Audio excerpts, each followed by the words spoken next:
Workers in Ontario are owed tens of millions of dollars in unpaid wages that the provincial government is supposed to collect from employers, but hasn't. That's according to internal government records obtained by CBC Toronto through a Freedom of Information request.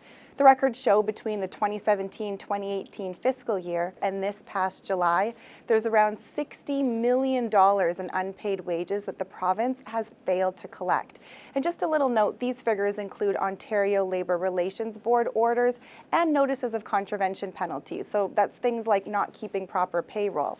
So if the Ministry of Labour orders an employer to pay wages and they don't comply within 30 days, the case gets referred to the Ministry of Finance for collections. The records show since 2017, on average, less than 30% of that money has been paid, and only about 41% of orders on average are paid in full.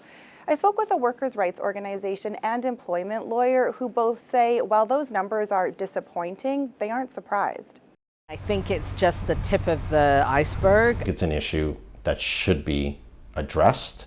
The executive director of the nonprofit Workers Action Centre says wage theft is one of the top complaints they deal with. Dina Ladd would like to see the provincial government carry out more proactive and expansive inspections of workplaces and use stronger enforcement against those who don't pay their workers. I think we need to send a strong message to employers that, our basic floor of employment standards should not be disregarded. And you need to follow the law and that there will be stiff penalties if you don't. A spokesperson for the Ministry of Finance says the government has bolstered its enforcement, introduced tougher penalties like recently increasing fines, and makes every effort to collect the money that's owed, saying the ministry's efforts have resulted in a recovery of approximately $105.4 million in wages and other money owed to employees over the last 5 fiscal years, and has completed a total of 1,025 inspections during the last fiscal year.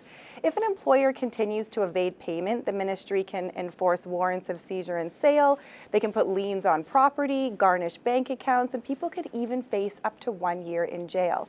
The employment lawyer I spoke with says the tools are all there, but it comes down to the will to use them.